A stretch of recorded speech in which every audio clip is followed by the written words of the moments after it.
take Caden's stuff out of the truck. Can you?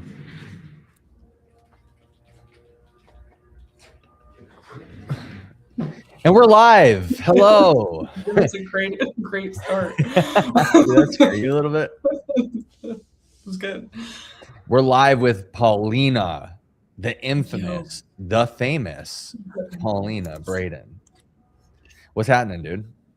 It's so crazy how I was thinking back to like the first video or like podcast that we did a few years ago in Arizona. Yeah. And then I was watching back our old vlogs and I was like, those are such good times. Such good But times. also, it's insane like how much has changed in the past 3-4 years or whatever. Dude, so, yeah, I mean, those are really good times, but let me know your opinion on this. Do you feel like you burnt out from that, like traveling all the time? Ooh. I would say it depends like what traveling for what, right? So Yeah. like doing seminars with Metfix and stuff was always like has always been super fun and almost like rejuvenating, but traveling in general is just like a hassle. And so that part is exhausting, but like getting doses of those of being around like people like you guys, like Roderick, Gabe, and stuff was always like gave me energy to go home and be like, okay, what am I gonna do? Like, how are we gonna do this? You know? Yeah, I think that, yeah, that for sure. Like, I guess what I mean is like the process of like when I was younger, I like romanticized travel so much, right? Like I really thought that I wanted to be like this worldly travel everywhere like type of person. And like to a degree, I think that I still do. But like maybe it's different because you don't have a family yet. But like now it's like, yes, that is all true. Like it's rejuvenating to be around all of you guys and like people that are like-minded, right? Period. Whether you're traveling or not, that's always like super rejuvenating. But the idea or the thought of traveling now and getting away from like family responsibility and all these different things, like, dude, it gives me anxiety. Yeah. Well, that's another like vacationing. I'm like not really interested. I would rather be home, but I would also say I'm blessed to have like traveled a lot whenever I was little and like lived overseas and like we would always travel then. Oh And yeah. so there wasn't anything that like tied me to being home. Like I enjoyed traveling. I traveled a lot with like my two best friends that I lived there with. So like that was so fun. Yeah. But doing that now, I'm like, I'm good. Do you feel like when you were younger, because I don't know, do a lot of people know that you like lived in Africa? I mention it if it comes up, but it's not something that like I'll bring up, I guess. It's just so interesting because you actually have like a super interesting lifeline, like a storyline, right? It's weird. It's yeah. It's super cool. Paulina, yeah, so like when growing up, did you feel like you had like a home base ever?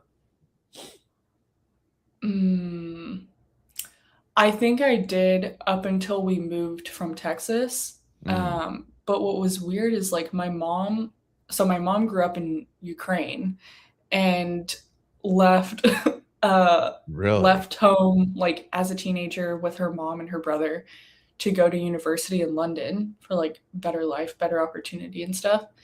And then moved to the US with my dad, um, had my brother and whatever. So she would always say that like home is where your people are and like where your family is. Yeah. And so I was like, yeah, I totally get that. As long as we were like the four of us were together, it was cool. Like I wasn't really worried about what else was going on.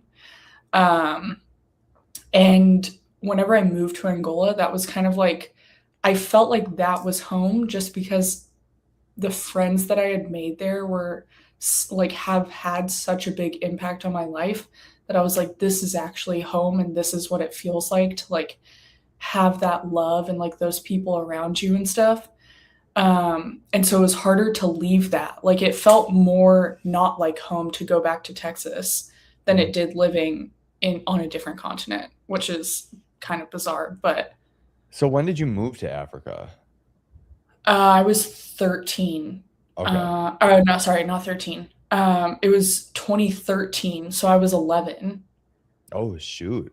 Yeah, it was at the start of sixth grade, and then Dang. so I was little, which Yeah. is like it didn't feel like I was super little whenever it happened, like whenever we moved, but there was this kid in the gym the other day who's like 15 years old. We asked him Yeah. how old he was. He's like, "Oh, I'm like 15. I'm gonna be a freshman or something." And I was like, "You are a child. Like you are so small." And to think that like I was that age and I was like, "Oh, I'm a grown up. Like Yeah. I know how everything goes. I'm so mature." And I had no idea. Dude, zero clue. And what's interesting about that is like as I see like, Caden's 8 now, and he thinks that he has like everything figured out. Yeah. Like he literally thinks that he like has the world by the balls and like he could just like he knows the answer to everything, like he's, whatever. But I think it's what I think it's also interesting, like you left at 11 years old to go to Africa so my son's Caden's school just shut down. Like, What?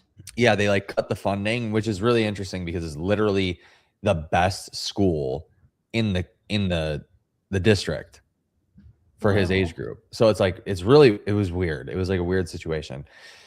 But I know like at that age it's crazy because like you're young, but like you almost have like your established friend group at that age too. Mhm. Because he's going to go to a different program, like a more outdoorsy hippie program. And the rest of his friends are going to like normie school. Bunch of idiots, right? Normies. Crazy. Yeah. And, but he was so sad, dude. Yeah. And when I think back, I don't know about you, but like for a lot of people that I've talked to, a lot of us still have our like core friends from when we were super young. Like, Mhm. I'm talking like 6 years old. And those are always the people that I find are like some of the happiest people that like have had like some stability, whether it's like family, friends, or, whatever, but like a lot of times friends, you know? Yeah. It's a fucking crazy thought, dude. Yeah, And like yeah. watching it happen and then like him being bummed and crying about it, I'm like, oh dang, dude, I gotta figure out how to fix this because yeah, my like literally my best friend from first grade, I'm still best friends with him. Like we talk all the time, you know what I mean? Like we both have kids and whatever, but yeah. But what's nice is you guys are still there, so it's not like he won't Yeah. see them. He obviously won't get to see them every day or, like, be as intertwined into the group, but Yeah. also there were people that whenever I left, I thought the same thing. I was like, "Oh, my life is over. I'm Yeah. leaving my swim team, like, I'm leaving all of my friends, they're not gonna remember me." But we would come back during the summer, and I would get to see some of them, and, like, some of them I did lose touch with, but I made really good friends like in Angola. And I Yeah. think those are the people that like I mean, one of my friends went to university in Scotland. She lived in lived in Japan afterwards. And so we still talk like every week and we just send voice messages back and forth. And that's just been our relationship for like the past 10 years since we Yeah. left. And she's like literally my sister just because of everything that we've been through together. And especially living overseas, like that's, I almost like to equate it to like, this is probably not a good comparison Oh, let's hear now it. that Let's I'm hear it. thinking about it. But like, you go to war with somebody, and obviously, like, you come home and nobody knows what you went through besides the people that you were with. Yeah. Um, I did not fight in war, but like, there were things that we just experienced that like nobody else did whenever we went back to Texas. Like, Was she was American? yeah, what's so weird is my two best friends there were from Texas. Like they both lived Ah, in Houston that's and crazy. we didn't know each other until we moved halfway across the world. No way. Yeah. Well, no, I could imagine that it would be kind of interesting being like 2 Americans or 3 Americans, whatever, in Africa. Well, to be fair, we went to an international school that was K through 12. And Mm, so it was people from literally all across the world.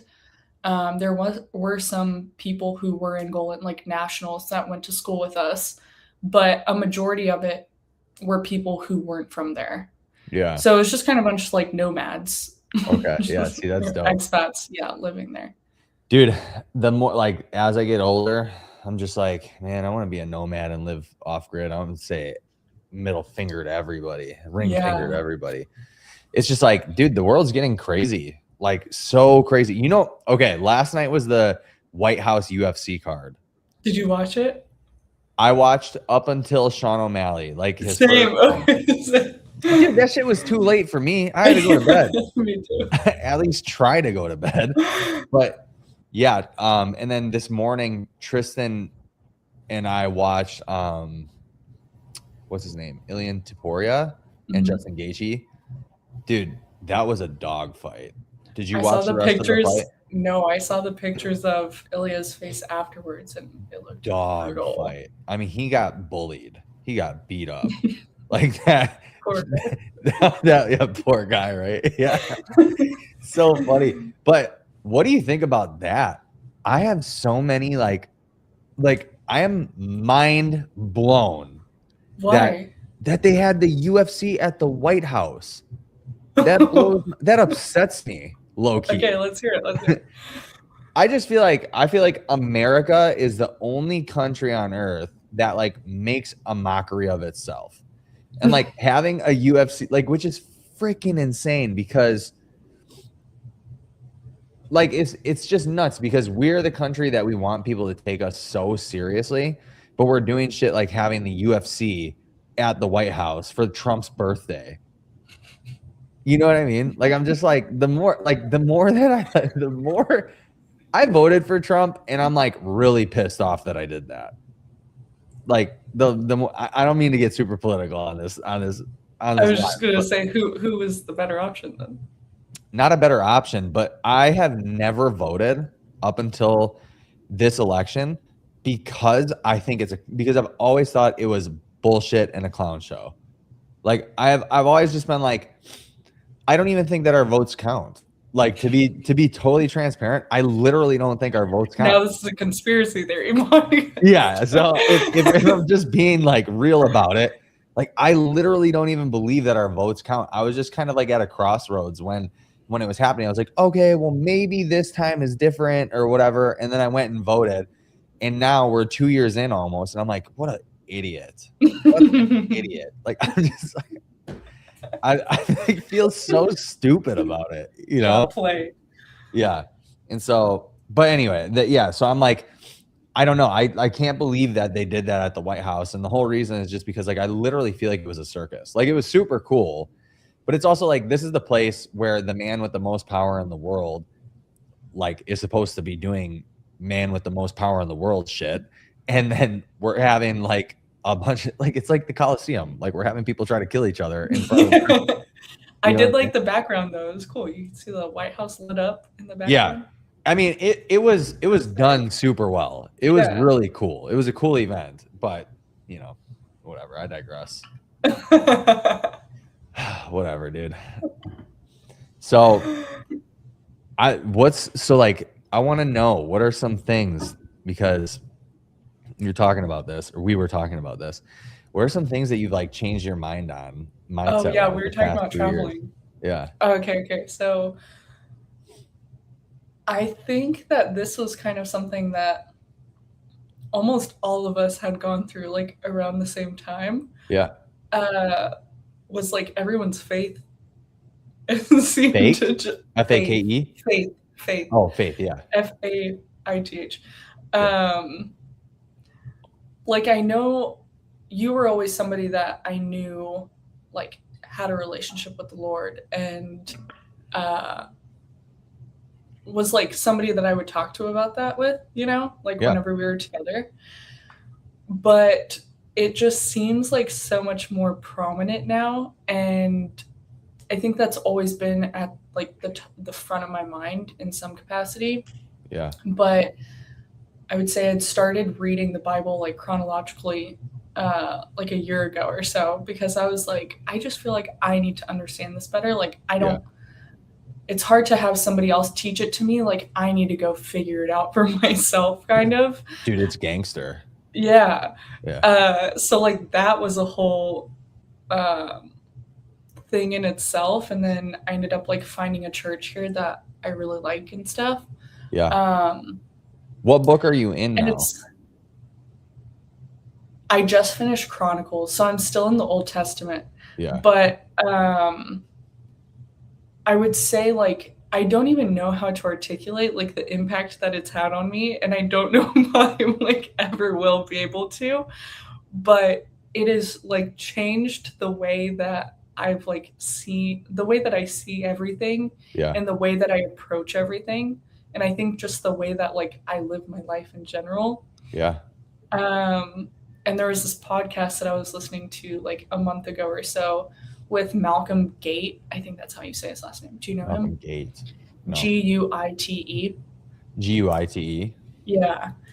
And there's this part of the podcast where he's talking about this story with this guy. You've seen him? Yeah. He's telling a story about this guy who's like essentially lost faith. And he was like, I'm not just losing faith in this, in the mission, but like I'm losing faith in general. And this guy writes back to him and he's like, he basically talks about like, just know that you are you are a creation of God. And it goes into like your flesh is still warm from like him creating you. And he's talking about like, that this really isn't like up to you. Like, you know what you're supposed to be doing, and you have this calling that like you should be living out. And he writes back and says like, try not to be an impediment in the speech of Christ. Yeah, that's crazy.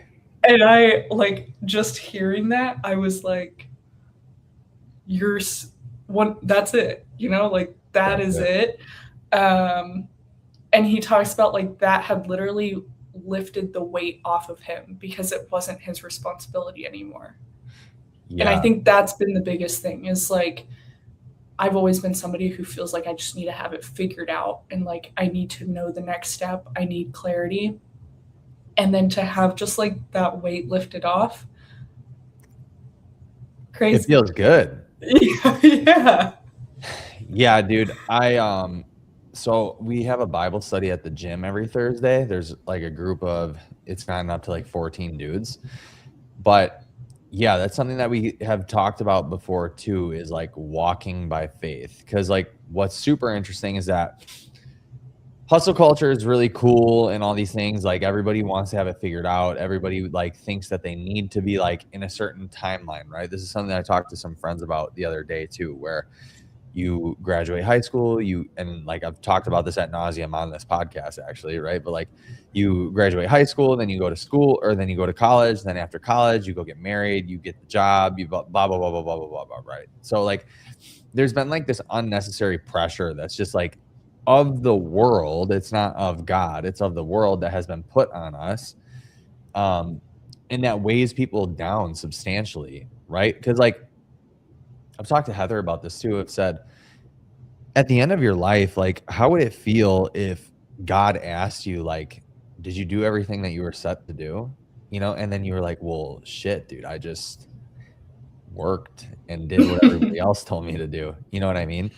But I think that there's like a couple ways to look at that too. There's like a couple angles that some people use that as an excuse to like not do anything. Right? Yeah. Like they literally will sit there and be like, well, it's God's will. And then there's the people that like are like, okay, it's God's will, which means that I should actually like work towards my goals and do the things that are necessary because I have, or I guess there's a third option where people are doing things that don't come natural to them either, right? So like there's the option that they don't do anything because it's God's will and, you know, frick it, whatever.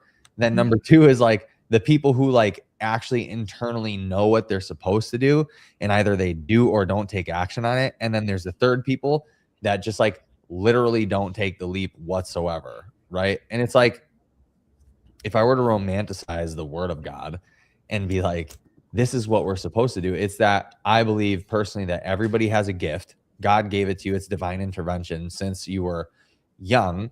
And those are the things that you need to somehow, you need to water that plant, dude, and let it grow. Let the seed grow. Right. Yeah. Yeah. That's Go ahead. go I was gonna say the whole thing with like hustle culture though is like you can't dismiss it entirely because Yeah. it's like yeah, you still do have to work hard. And just because like you have an idea on as to what you're supposed to be doing or like you know what you're supposed to be doing, that doesn't mean it's going to come easily. Like there's still hard work involved. And so then people also dismiss that and it's like, well, then it should just be easy. If I do follow the work like my will, then Yeah. it should come easily and like I should have the answers when that's like How it works. not yeah, that's not how it works. And then you talking about like you knowing what to do and choosing not to do it. I think we talked about this a few months ago, but at the beginning of the year, I always try to think of like, okay, what am I going to do this year? Or I guess it was like the last bit of 2025. And so I started this thing last year where I listed out every single month. And as I went through every single month, like I would write down something I did or whatever happened. That way, by the end of the year, like I could have a nice overview as to what actually happened. And I was just kind of looking at it and I was like, dang, this is not, it's like not bad, but I'm just like not fulfilled doing it. Okay. And I could feel this tension of like, I know that I'm actively holding myself back from doing something or like doing what I'm supposed to be doing. Yep. And so I was like, okay, well, what's the solution to that? And this phrase that kept on coming to my head was like, stop being a coward. Yeah. Like, stop being a coward. And it wasn't until like a few weeks ago that I was like, what is coward? Like, what does that actually mean? What does cowardly actually mean? And oh my gosh, Biblically. biblically. Biblically. I found this definition and it was like knowing what God is calling you to do and refusing to do it because of like fear of consequences, people, discomfort, or loss is greater than your trust in Him. And I was like, that's literally what I was doing. Like I was being a coward. And so this entire year has like my mission is meant to not be a coward. To not be a biblically coward. Blip blip Pete. No, that's really good. Yeah, because I think that God calls us to be strong in our faith, right? And that doesn't just mean like to read the Bible and to pray every day and things of that nature. It like also means to be strong in when He gives you a clear direction or a message to follow it. Yeah. Right. To actually like take action on things. And like the funniest thing is like a lot of people like Alex Hormozy is like an atheist, right? That's what he claims to be. But like I would actually argue that he's a strong man of faith.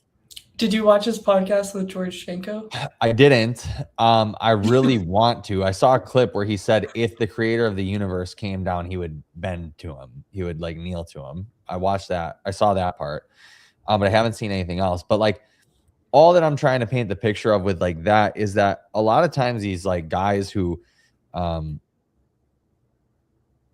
it's crazy because like it requires such an immense amount of faith to take a leap, jump, and do something crazy and become a billionaire or 100 millionaire that it's almost like the logical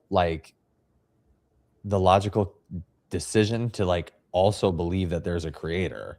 Like if that's the case, right? Because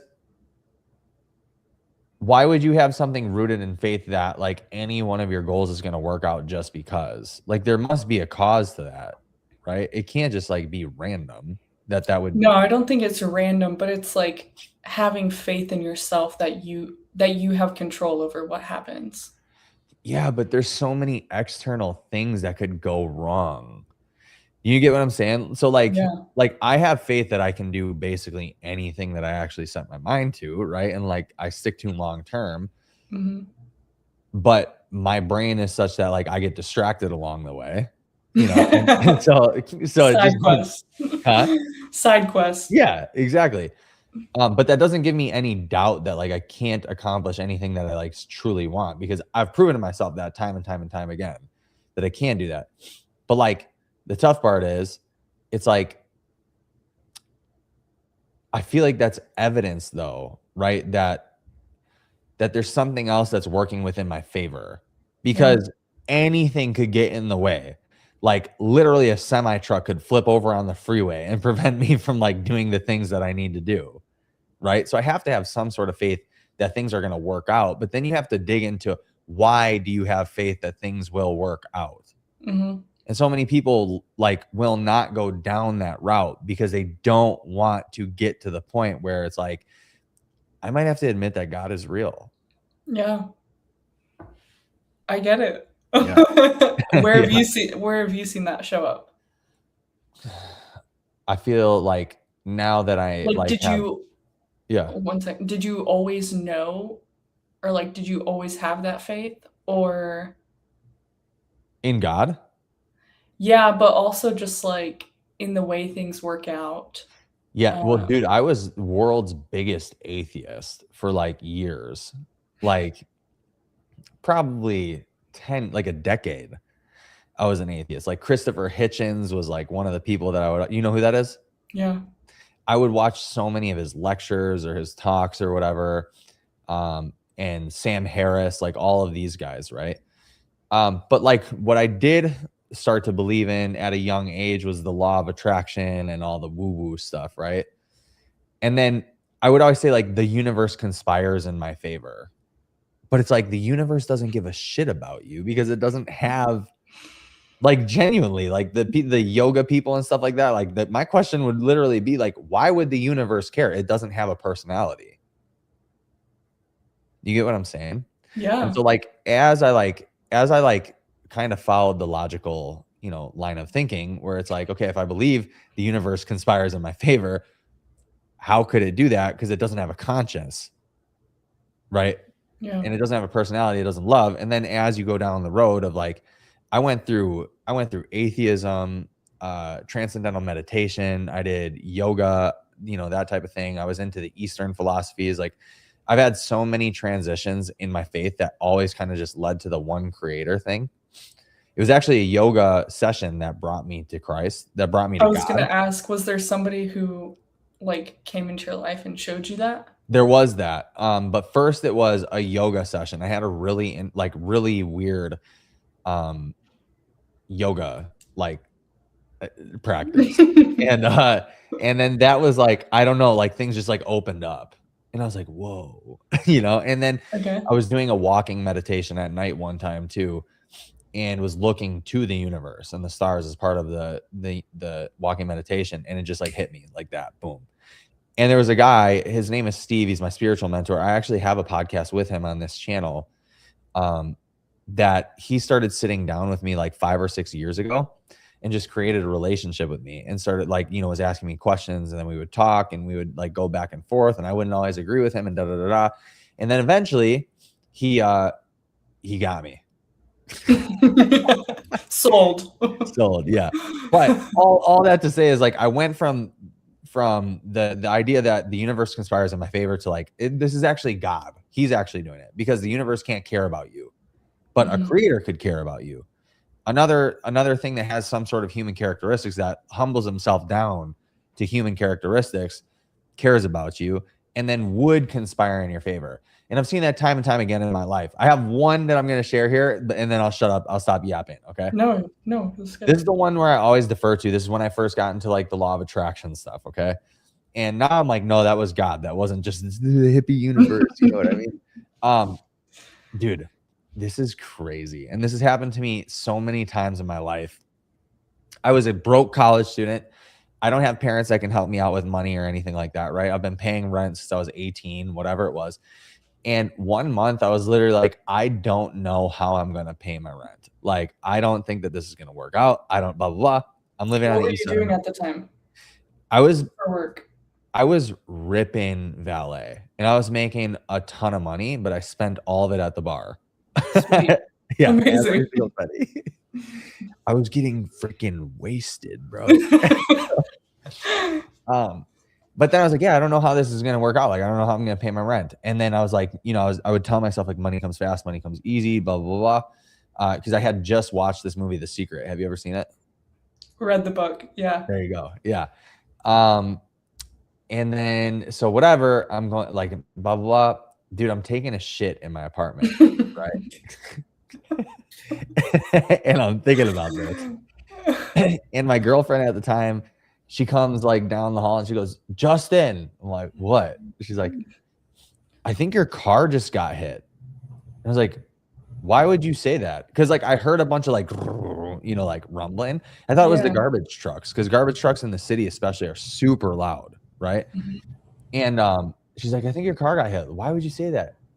Because your car got hit. I'm like, what?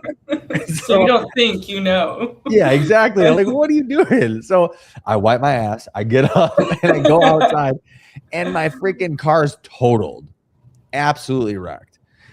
And it turned out that some guy coming up the road like fell asleep and crashed into my car. And then, but I got written a check for like $2,000 or something like that, and it came the next week, like right when I needed it. Wow. And so like so like that has always like it's always showed up somehow. What about you? Your car just gets totaled before that. Yeah. That's so crazy. So, but it doesn't always happen the way that you would wish it would, right? No, not at Which all. is the craziest part. But anyway, Not at all. your turn. Let's hear it. Yeah, I mean, same thing. I think there's like a million. Your car got hit while you were taking a shit? No, not that one. I remember, I would say like during college as well, whenever I had my real estate license, it was or even before that actually. Whenever I had signed up for like my Ironman and stuff, I was like, they're expensive races. Like, Yeah. I have no business dropping whatever $2,000 or something to sign up for this race. Didn't have a bike. Wait, the race is $2,000? It's probably $1,000 to like $1,500, but yeah. To compete? Yeah. Oh my goodness. Yeah. Oh, dude. Okay. So I had like no business doing that. Yeah. But somehow, like, you just always make it work. Like, there'd just be like new opportunities that came up. I knew that like after my freshman year, I wasn't going to be able to get like an internship in the finance world.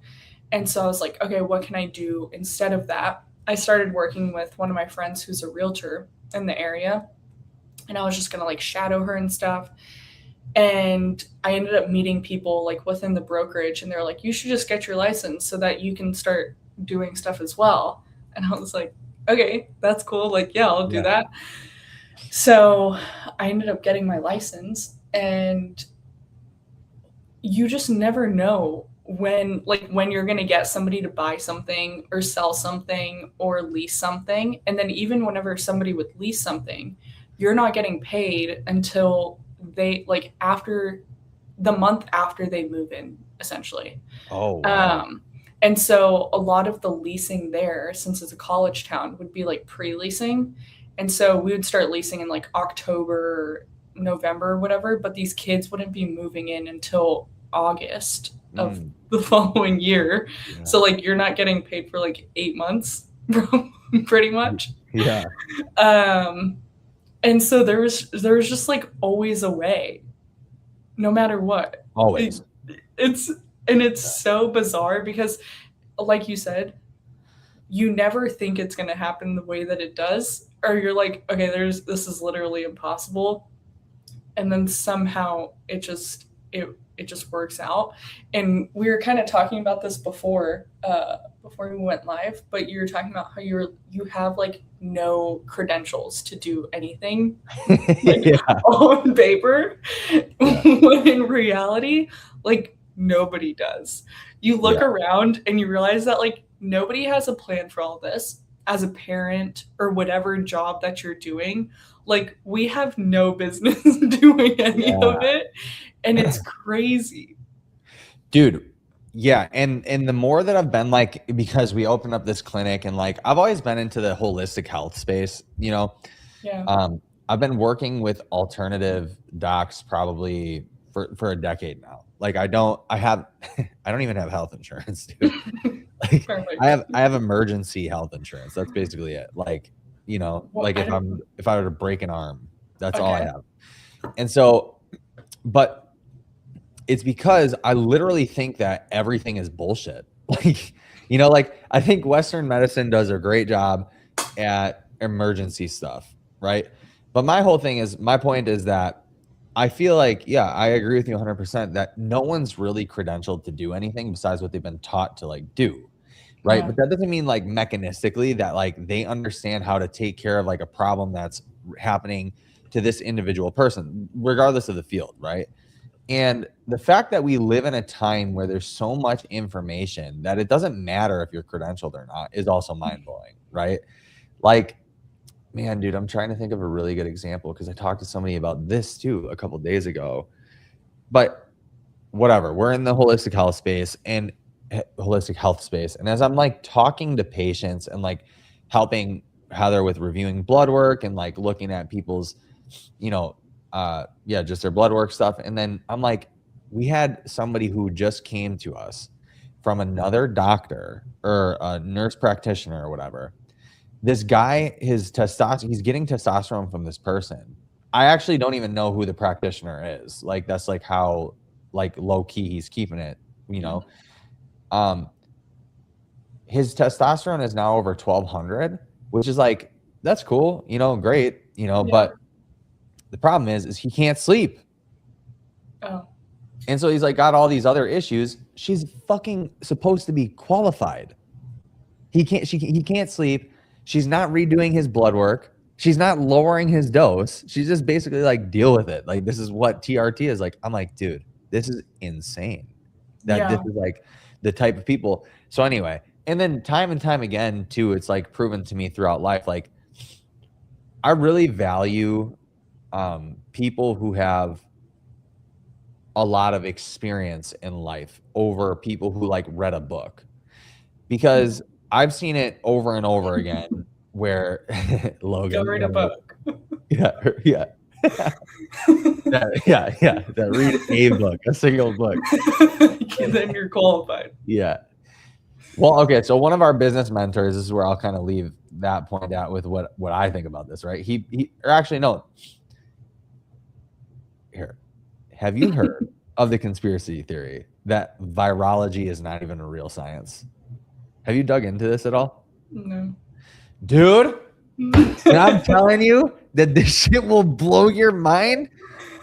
I'm going to send you some people after this because they're, oh my gosh, Paulie. I don't know how much you like philosophy or like logic, you know, like studying logic and stuff like that. But to me, it's like, I love this shit so much because you can basically, whatever. Anyway, just when I send you this, read through this guy's stuff, because the way that he demolishes these virologists. What's and his doctors. Name? Man, I'll have to look for it. I know. No, I don't remember offhand, but when I get back on my phone, I'll tell you. But he will talk to these people and he'll be like, it's literally never been demonstrated that a virus moves from one person to another. If that were the case, then we would be able to do it in a setting, you know, like the scientific method. Like, we'd be able to repeat what you guys are saying is the theory of virology, but it's never been duplicated. And I'm like, has it really never been duplicated? And then when you like go and actually research it, like, no, this dude is like 100% right. Like these things. So anyway, the qualifications thing, he's not a doctor or anything like that.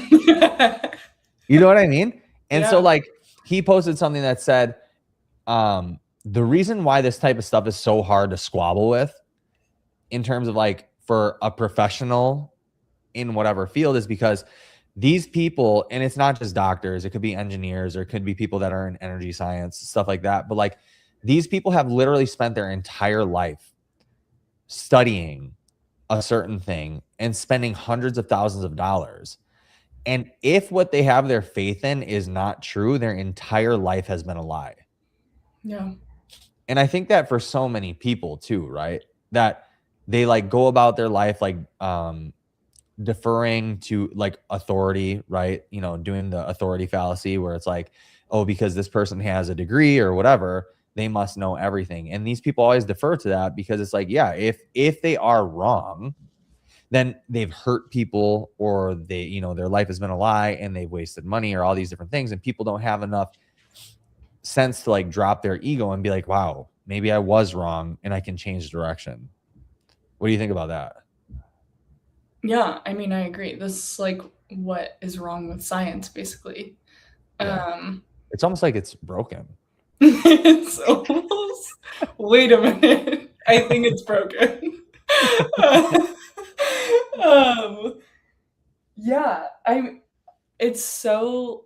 I just think it's so obvious that it's to the point where it's like, if you're not seeing it, you must have your eyes closed or something. Like, I don't know. Yeah, right. It's hard to still believe it nowadays. And I have a bunch of friends who work in like the medical field and stuff, and I feel bad because I have a bunch of friends who don't like, they want to help people and they didn't get into the medical field to take advantage of people and not heal people. They got into it for the opposite. Like, they do want to heal people and actually like change people's lives and stuff. But when you're only seeing patients 10 times, or sorry, for 10 minutes once or twice a year, it makes it impossible to have that impact on people. And that's just like where the medical field is at. And then I don't know specifically like how all the funding works and stuff, but a lot of it comes from the medicine. So if you're pushing people to stay on medicine and like keep on coming back to you, then there is no reward to actually helping somebody or curing somebody of whatever disease they have or like issue they're having. Yeah, dude. Well, it's like they have so many things stacked against them. Like, I don't believe that anybody knows. Go ahead. No, I was just gonna, they make it impossible. So the person who's like actually doing the frontline work, there's no fighting. Like, they can't fight against it. What are they gonna do? Like, not show up to work? They're like, okay, cool, we'll hire somebody else to come take your spot tomorrow. Like, that's just not it. And then also a bunch of the research, like, I come from a math and economics background. And so once you understand like how all of that works, and you look at how a lot of medical research is done nowadays, and it's just like all statistics and they're not actually doing the research, you're like, oh, this is all made up. Like, and I can manipulate all of this to show exactly what I want it to show. So then it just becomes a game at that point. And I'm like, what do I want to prove? Okay, cool. I can collect all the data in the world to help prove my point of whatever hypothesis like I want to prove true. And if I have Coke, Pepsi, whatever coming to my door and offering me like hundreds of millions of dollars, I'll figure it out. Like, you just gonna say no to $100 million? It's like, so you're stuck between like a rock and a hard place. Yeah, and to be fair too, like, I don't feel like anybody gets into the medical field and is like, I just want to make as much money as possible. Like, there's obviously some people like that, right? But, like, I don't think that like people are going in like without the intention of helping people. I think that most doctors, nurses, whatever, are going to help people, or going because they want to help people. Then, you just spent 8 years in school. Like, right, and now you gotta pay them shits back. The loan. Exactly. Back. So you're not giving up any of that. You're not gonna work with that. What's something else that like you've like changed your mind on a little bit this year? I would say I've like kind of reassessed why I'm doing everything Oh, and okay. making sure that not even that my like values align with what I do, because I've never been somebody who will do something like I could have left college and went and got like a six-figure job like a normal person, like Yeah. sat in an office, and I was like, no, I'm not, like I cannot do that. Um and I think I would go crazy.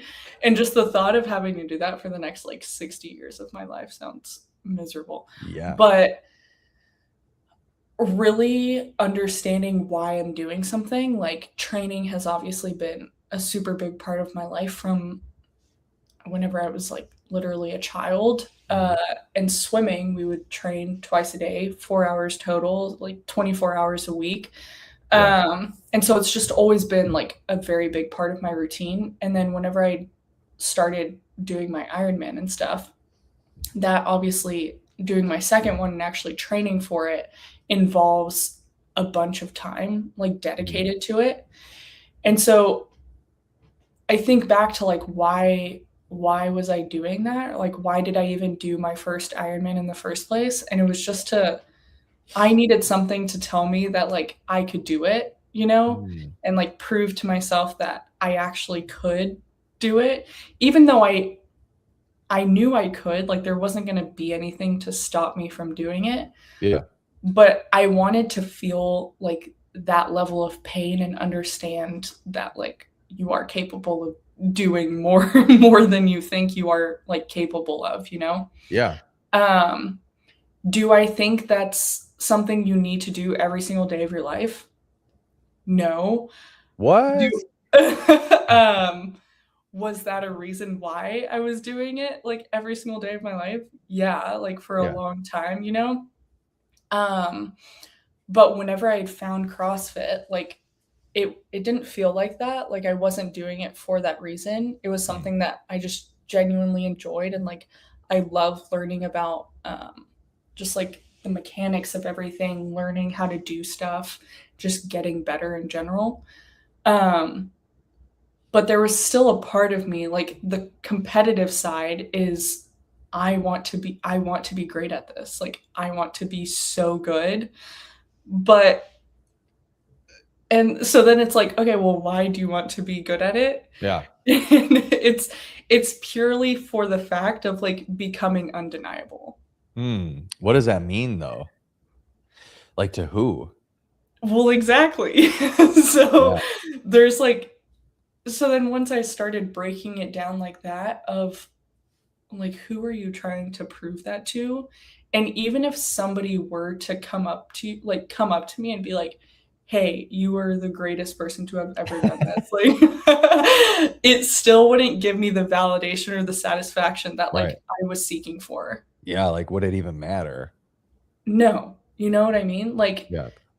does that mean I don't want to achieve that anymore? No, not Yeah. at all. But like there's a different enjoyment that I get from doing it now, and almost like what we said before, it like relinquishes the pressure Mm. of like why am I actually doing this, and like I can actually enjoy it and like have fun and like play with it, you know? Yeah. Um And so I would say like that's a very big thing that kind of took a toll, because I was like, this is so stupid. Imagine I'm dedicating like a very big portion of my time just to like try and I guess seek validation or like seek some sort of validation from people that I don't even care about. Um, Yeah. So if it's like if you're approaching anything that you're doing day to day for that reason, no. Like Yeah. that shouldn't be the answer, you know? Yeah, dude. Such is life though. Like I actually had a very similar experience to you with this stuff this year as well. So like I stopped doing CrossFit, like trying to compete, I think 2 years ago now ish. And I tried to get back into doing CrossFit. like summer-ish last year, I think. And I was just like, dude, this just is not it. Like, I can't do this shit anymore. Like, I don't know, it was like burnt out or something. And then like I did an ultra marathon again. Or Mhm. like, yeah, I finally did one. Well, I guess I technically have done one before this one. But like trained for one this Yeah. time, and I thought about the same thing, and something that I came to a conclusion of. I was like, I'm gonna challenge myself not to compete in anything for the rest of the year, 2026, because like I had always wondered, like, why am I even doing this? Like, I'm not gonna Mhm. go to the CrossFit Games until I'm a master, of course. But I'm always like I'm not trying to be the world's best ultra runner because that's for sure not in the cards, Mhm. And I was like, so why am I doing this stuff? And then I realized I was like, I think what's like an interesting thought, and tell me what you think about this, because this is something that I like really meditated on for a couple days, was like from the outside looking in, people like you and me who are super into their health, athletics, and stuff like that, we seem like the most disciplined people because we have nutrition dialed in, we have our training schedule dialed in, probably a morning routine, like all these different things, right? Like my life, I feel like looks very chaotic online, but it's super like dialed in, right? Like I know exactly what I'm going to do as soon as I wake up. The first three things I'm going to do. I know what kind of breakfast I'm going to eat. I know what I'm going to have for lunch most days, like whatever. But then it's like, what's really crazy about it is I actually was like, you know what? The fact that I feel the need to compete in something all the time probably means that I'm not as disciplined as I think I am. Right? Because think about this. That is providing the instant gratification that we always talk about, like not chasing. Don't chase instant gratification. But if you're constantly on the search for like something to compete in, like you're literally gratifying yourself every single day. Like you're like, I have a reason why I'm training. It's not because of routine. It's not because I'm being Right. disciplined. It's because blah, blah, blah, blah, blah, whatever. And that's not to say that there's no value in that. Some people definitely need that, right? They need like an obese person might, like Rich Froning is a big advocate of like training for 1 to 2 things a year. But that's for general population, right? Like people that are like somewhat overweight or just like into fitness because it's fun. I'm not into fitness because it's fun. I want to kill people. Like I want to kill in competition. I'm not in this to work out with you, dude. You know what I mean? Like I want to dominate.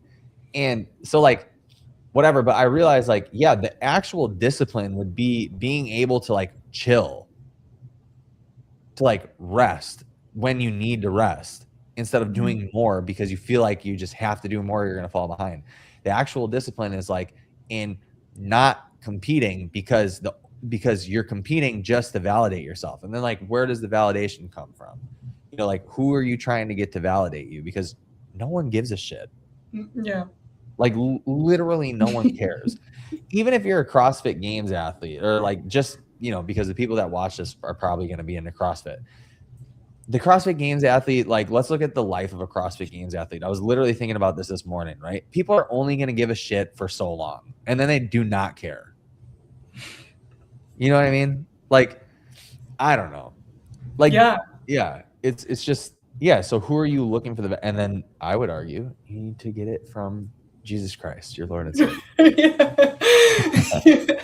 Well, also another thing, I think what's weird is I've literally only done like 2 competitions in CrossFit, and they're both within the first year of me starting CrossFit. Yeah, And what the they're heck? both like Need more. with one other person. Yeah. They're like with a team, right? Yeah. And so there is the desire to compete, but at the same time, like I love training so much. It's Okay. so fun to me, Yeah. and just like learning about everything, and Mhm. I almost see it as just like figuring it out. Like I don't Yeah. even have to be good. It's just something that I want to figure out.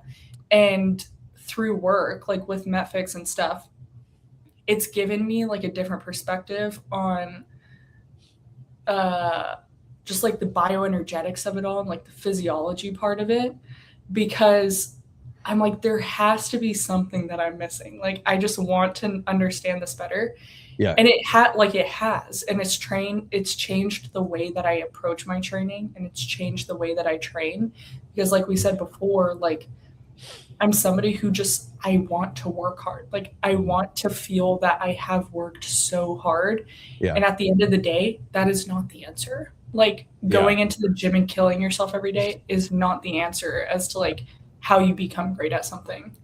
And so it's the same thing as to like learning, okay, when do I rest? Like when do I work and when do I rest hard? Yeah. Because it does take both. Rest hard. Yeah. Rest hard is a good thing. Yeah. Like you have to know when to pull back and when like training with other people in the gym and stuff, it's harder for me to like train with people because I do want that. Like I'm like I want to win so bad and just like, but training by myself has like forced me to almost like pull back on that and understand like why the intention behind like every single piece that I'm doing, and like why I'm approaching things certain way. And then also like breaking my ankle, whatever, back on New Year's Eve, that has also forced me to put a halt to that because, I mean, that's been like one of the greatest lessons of my faith is like moving at his pace, you know? Yeah, because he will slow you down. So, it's so hard and like agonizing sometimes, but you just have to. You can't force it. Dude, yeah, so many things there. Like I'll make this story really short, but I can definitely relate to the second part that you just said. Like 2 or 3 years ago, I qualified for Monster Games finally, like RX or whatever. I was like, dope, because that's a really hard competition. Jason puts a really, really hard competition together. And whatever, I like to say that God like gave me 3 warnings for that competition, like to slow down. And I didn't take it. And on the 3rd one, he literally took me out completely. Like, so I kind of injured my neck like a little bit. And yeah. And then the second one is like, he like damaged my armpit. And then finally like actually fricked up my neck, you know, where like I couldn't even push a 26-pound kettlebell overhead because the nerves wouldn't fire. And so like, so he will definitely slow you down for sure. Cause like, dude, it's so much more discipline to like actually know when to pull back and chill the F out. Yeah. That's the discipline. Yeah. That is the discipline because like, I think as like high performing people or people who like want to do well, that want to feel like they've been hit by a train every day from working, like, the easiest answer is always, I could improve if I just do more. But oftentimes the answer is actually don't do as much. Joe Niels was telling me about like, he thinks that James Sprague is going to win the games this year. Or he thinks that he could be a contender. And I literally don't care. I don't have any opinion on that. You know what I mean? But like, the reason I gave me was because this is the thing that I think is interesting about it is that he said, it's basically who can deal with the most volume. I don't know if he was referring to like this year, like there's something different because I'm not paying attention at all to CrossFit. But he's like, he said it's basically who can recover faster between everything. And he just like is so good at like taking on so much work and so much volume. And dude, something like really clicked with health and fitness this year for me, right? This is something like stuff that I've known for a very long time, but like I'm just now starting to implement into my own life so I can like be healthy and not just fit, but like healthy. And bioenergetics is something that you just said. Do you know anything about Ray Peat? Ray Peat. Oh, dude, you want to dig deep into bioenergetics? Look up Dr. Ray Peat's work. Okay. I wish he was alive because I would for sure like pay to have him on the podcast. Like this guy is a wealth of knowledge. But so bioenergetics, the stuff that you were talking about, but I actually think that the majority of CrossFitters would be way better if they just did like way less and just way more intentional stuff. like there is that component of like you need to be able to take on that much load and be able to recover from all this stuff. But I think that, you know, when you refer to things like junk volume, that there's so much of that in CrossFit, like even in people getting ready for competition, that actually probably pulls them back. Like I think a lot more people would actually be contenders for the games if they didn't train the way that they train and eat the way that they ate. Like Yeah. actual contenders. The other thing is too, like actually paying attention to their like actual holistic wellness, like their health, like paying attention to their hormones and like their gut health and things of that nature. It's just stuff that like I feel like CrossFit's always, I don't know how we're talking about CrossFit right now, but it's like I feel like this section of fitness is always stone ages behind. Like always stuck in the stone ages. And I'm like, why are you guys still talking about macros? Well, I think it's so hard to apply to yourself. Like, Yeah. and I think to a certain point, like some people can withstand the amount of volume that they have. But a very big thing that I've been looking at is like these are obviously all stressors on your body, right? Like Yeah. whatever you do, whatever input comes at you Yeah. is some sort of stress. Yeah. And so essentially the person who wins the games is going to be the person who can like recover faster, whatever, but then Most resilient to stress. yeah, essentially. Like I think about somebody like Tia, and Tia is somebody who can basically stay aerobic in a workout longer than everybody else, Yeah. which is what makes her fitter in every single domain, Sure. you know? Yeah. And there is like a muscle composition component to that as well, because somebody who has like type 1, who's just like type 1 dominant basically, is going to be super hard for them to get stronger, like strong enough to be able to like keep up in something that is like a strength test. Yeah. And so looking at that as well should also be like a very big component of your training, because I think people think about like stimulus is one thing, but are you actually hitting the correct stimulus as to like what you're supposed to be getting? And so these people who are like type 1 dominant, it's going to be super hard for them to actually like activate type 2 muscle fibers like in something like a sprint, like a full-on sprint. You're trying to like increase speed, right? Mm-hmm. But then also the opposite. And I almost think it's worse off for somebody who's like type 2 dominant and like has a strength bias, because it's going to be so much harder for them to stay dominant. Like let's say you're doing like a zone 2 run or something. It's going to be so much harder for them to stay within that range and for their like type 1 muscle fibers to fully clear lactate and stay within that, rather than like staying in type 2 the entire time and they get never sore be as heck. and then like never being able to like clear the lactate, because you're basically like, as soon as they're activated, it'll trigger type 1 first, and then it like kind of knocks into type 2. Mhm. And it's like there's obviously more nuance to this, but this is just the way that I like to think about it. You can think about it as like type 1 fills up all the way with lactate, so then type 2 starts firing. And once that's full, like your body's trying to clear all the lactate, and like the muscle fibers around it are trying to help clear.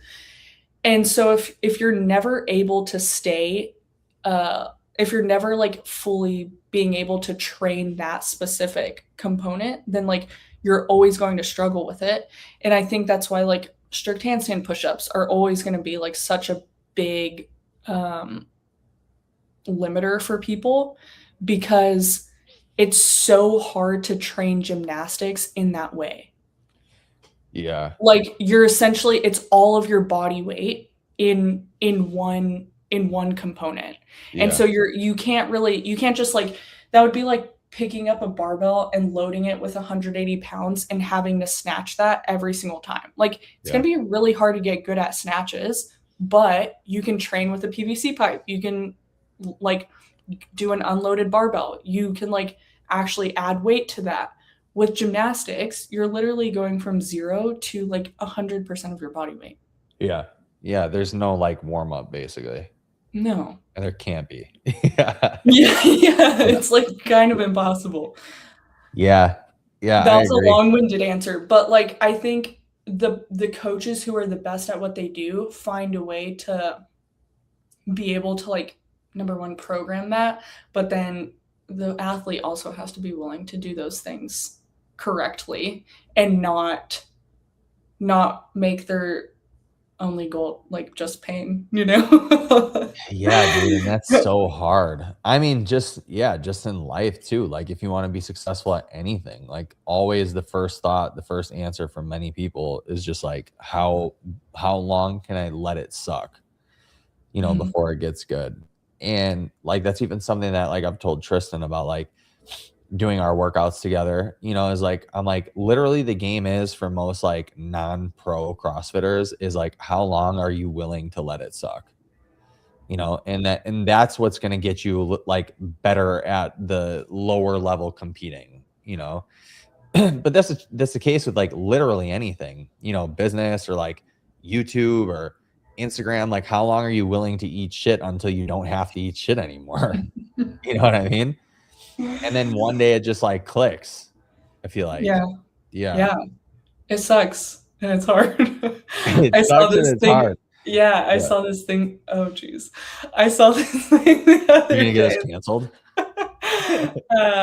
That said something along the lines of embarrassment is like the price that you pay for a great life. Yeah, that's interesting too, because like have you seen this new wave of people on Instagram that are creators that are like, I blocked everyone that I know and I started posting exactly what I wanted?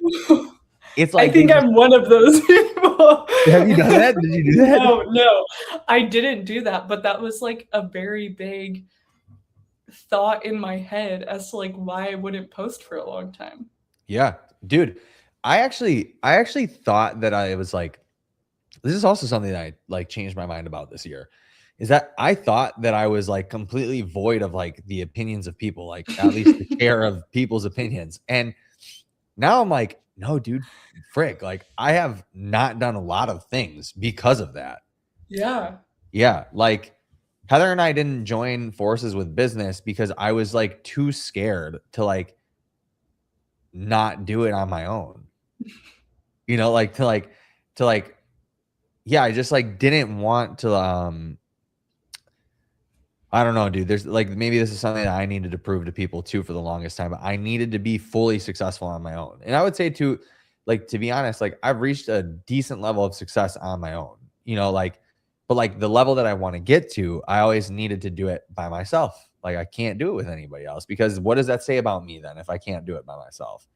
You know, when like I'm like, what's so funny though is like the record has never shown that anybody can do it by themselves. Anyone, dude. And but I think that this is the messed up part. The messaging suggests that it is true, that that's how it is, right? And like that's the thing that I started like really like that the Dom Ikavan guy that I told you about, the owner of like the part owner of Sebum Energy. He owns Revive Nutrition. He owns a whole bunch of stuff, right? Cadence. Have you heard of Cadence? Yeah. The drink.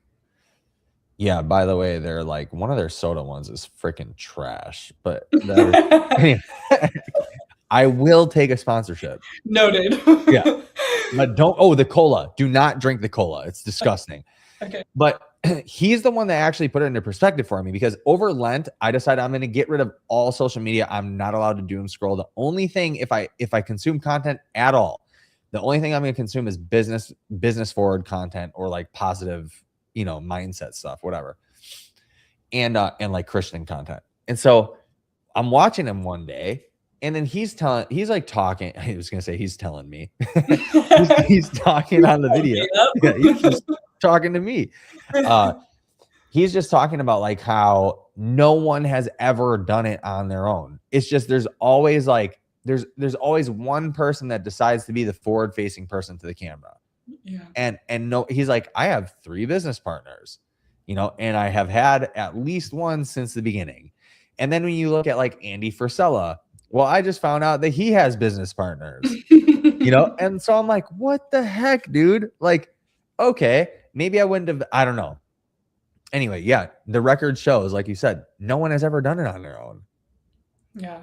I think it's also, you have to kind of figure that out for yourself. Yeah. And then knowing your background and like your story, you did have to do it by yourself. Yeah, it did. Yeah. Yeah. So you almost have to like take a U-turn at some point and be like, okay, I got to get people on the bus. Like, Yeah. I can't keep on driving this thing forever by myself. Yeah. But it's hard to, number one, like find the right people to do it with and That's people the you hardest trust. Yeah. So it's like at some point it's almost easier to do it by yourself, but then I think you get capped out and you just can't. Yeah, for sure. And I think, yeah, definitely. You only know what you know. Exactly. And everyone's cap is different too. Like, because if you even look at athletes or business people or whoever, like literally none of them can do it by themselves. Like if you're looking at ultra runners, like they have to have a crew, right? There's no way that, well, some people are nuts and they do it, like absolutely insane. But yeah, dude, I'm like, wow, I can't believe it took me 12 years in business to figure out that like maybe I should get like somebody that I like am about to marry as my like, wait, I kind of like this girl. Yeah, I like kind of like her a little bit. Yeah, exactly. It was so funny yesterday whenever you were like on the podcast, you were like, oh, we're getting married. And she was like, yeah. And you were like, wow, you sound so excited. Well, the craziest part of that is because the reason why I was like, oh, you sound excited, like I'm giving her shit about it. Every day, Tristan's sitting right here. He can probably nod his head. Every day, like I'll accidentally say that I'm her boyfriend, and she freaks out about it. You know, so I'm like, oh, but when it's roles reversed, you're not like, ooh, yes, we're getting married. You know? I'm like expecting such a different response, but yeah, no, it's gonna be it's good. It's gonna be great. It's gonna be the best wedding ever. So this is good, dude. Yeah, thanks for having me. Yeah, thanks for popping on. Feels good to be in a rhythm again, dude. I posted when's your next one? I don't know, but I posted on Facebook and Instagram, and I like, dude, I got so many responses. It was unreal. So there's this guy, Sean Whalen. Do you know who that is?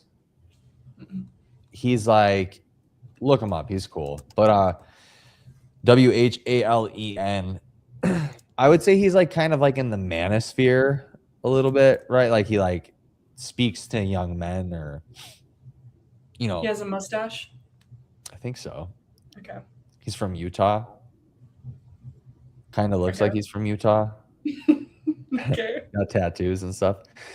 Yeah, but I had hit him up, I think like a year and a half ago to do a podcast, and I said that I would come out to Utah for him and see if like maybe he would show me his warehouse or whatever. And he said, yeah. And then we just never like connected again.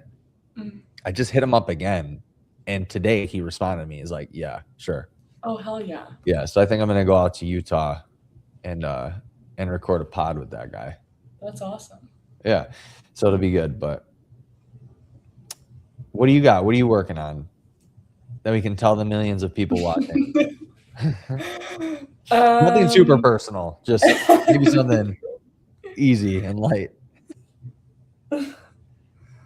When are you gonna compete, dude? You should do Fittest of the Coast qualifier. You could be Tristan's partner. I can't do partner anymore. Why not? You're too good. No, I told myself I wouldn't. I'm like, if I want to compete by myself you're saying that he individually, sucks, right? Just say it out loud. You're right. Tristan sucks. No, I'm joking. Okay, No. you said why though? Why won't you do it? If I want to compete individually, then I need to do a comp individually. Like, Yeah. I still have never competed individually. Let me ask, is your goal still to make the CrossFit Games? That's what you want to do? My goal is to see what I'm capable of. Okay, that's a good answer. So if that's where the cards lay out, like, cool. If they don't, also cool. Do you know who Josh Waitzkin is? What was his last name? White skin? It's like WAITZ something. Something, whatever. He was like a child chess prodigy, basically. And he's basically committed his entire life to virtuosity, like just learning. Okay. I did not know that word. What is it? Virtuosity? Virtuosity? Yeah. Okay. It's doing the common uncommonly well. Wow. Okay. And that's what I want. Huh. Like, I want to be really good at whatever I do. And I just love learning from people. Like, I love my coach. I love getting the opportunity to like learn from him, learn the way that like he programs and seeing the way that everything plays out. And I want to continue doing that even after even if I'm not training CrossFit, like I want to do that with surfing, jiu-jitsu, skateboarding. Are you doing jits? No, not yet. Yeah. So that's the goal. I want to continue to do that just in whatever domain I'm training. That's awesome. Well, you should do FOTC either way. When is the qualifier? Qualifier is October, the whole month. I hate online qualifiers. Yeah, but how else are you going to compete? What are you going to do? Just some fun local one? No, I was going to do Xenom at the end of this month. What? Xenom. Oh, yeah. Yeah, what happened to that? My ankle is still messed up. It is still messed up? There's just been other things that have come into play. All right. So, yeah. Yeah. It's just not in the cards right now. When is Xenom? The one in Texas is June 23rd, I believe. Oh, wow. It's already next month? Or next week? Yes. Dude, I have been saying that that's what CrossFit should do for so long. I can't believe that like this is like the first time this is happening. Like, I don't get it. I just don't understand it. It's cool. I'm excited to see it. Yeah, me too. Come out. Yeah. Do they have any like? Is it like pros like WFP? Like, do they have anything like that going on, or is it just for every day? Yeah, they have like I'm forgetting all the division names and stuff now, but they have the people who are like CrossFit Games athletes. But I think it's a smaller. Yeah, it's maybe top 10 or top 20 people or something. Oh, that's cool. Yeah. Do you know anything like, do they have a lot of funding or anything? I have no idea. No idea. I do know that they're working with like some private equity. Okay. 99% It'll be interesting to see how that goes. Yeah. I'm excited. It seems cool. And the people running it seem cool. Yeah, just a repeatable test that like includes the CrossFit movements is like so valuable. That's like, yeah, I'm happy that that's a thing. I actually, when I saw that I think like last year sometime, or no, it was right after I like said, I'm not going to compete this year that I saw that. You're like, wait a minute. Damn it. I was like, shit, that's exactly what I was looking for. We should all do it together. 2027. I'm down. That'd be cool. Okay. Yeah. But you should do FOTC qualifier this year, and then we'll compete together, and we'll stay in the Airbnb, all of us. Okay. Are you doing it? Yeah. Okay, we'll see. All right. Dope. Paulina Braden, everybody. That was Paulina. Echo, echo, echo. All right, dude, shoot me a text. I'm gonna shoot you that the virologist guy, Okay, and then let me know what you think of it. cool. Thanks for hopping on. See ya. Bye.